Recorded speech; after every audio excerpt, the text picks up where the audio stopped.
ముళ్ళ కిరీటం పెట్టారండి. ఆయనకి వజ్ర వైడూర్యాలు కలిగిన కిరీటం పెట్టలేదండి. ఆయనకి ఏం పెట్టారు? ముళ్ళ కిరీటం. ముళ్ళ కిరీటం అంటే సాదా సీదాగా మనకు దొరికే ఈ ముళ్ళు కాదమ్మా. ఆ ముళ్ళు చాలా బలమైనవి. సుమారుగా 2-3 అంగుళాలు ఉంటాయి ఆ ముళ్ళు. అది ఒక కిరీటంగా అల్లినా కానీ ఏమండి అది ఇరగలేదు. ఒక కిరీటంగా ఒక ముళ్ళు ఇలా పట్టుకొని విరిస్తే ఇరిగిపోతుంది, అవునా? అది కిరీటంగా ఇలా అల్లినా కానీ అది ఇరగలే. ఆయన కిరీటం పెట్టడానికి ఆ ముళ్ళు అలా తీసుకుని ఆ కిరీటంగా చేసిన ముళ్ళు ఆయన శిరస్సు మీద అలా పెట్టినప్పుడు ఎంత బాధపడి ఉంటాడు ప్రభు.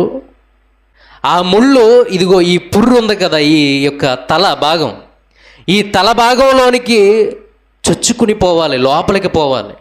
ఇలా ముళ్ళు కిరీటం పెట్టినప్పుడు ఈ నరాలు, ఈ మాంసం ఏమంటే ఈ చర్మాన్ని చీల్చుకుని లోపలికి వెళ్తా. ఎంత లోతుకి వెళ్ళోటో తెలుసా?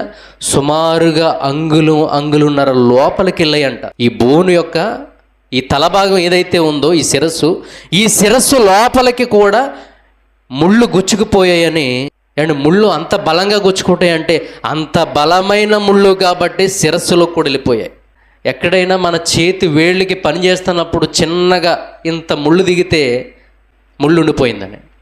కానీ యేసుక్రీస్తు ప్రభువారి శిరస్సు మీద ముళ్ళ కిరీటం పెట్టినప్పుడు ఆయన సిలువెక్కినప్పుడు అంటున్నాడు ఏంటో తెలుసా?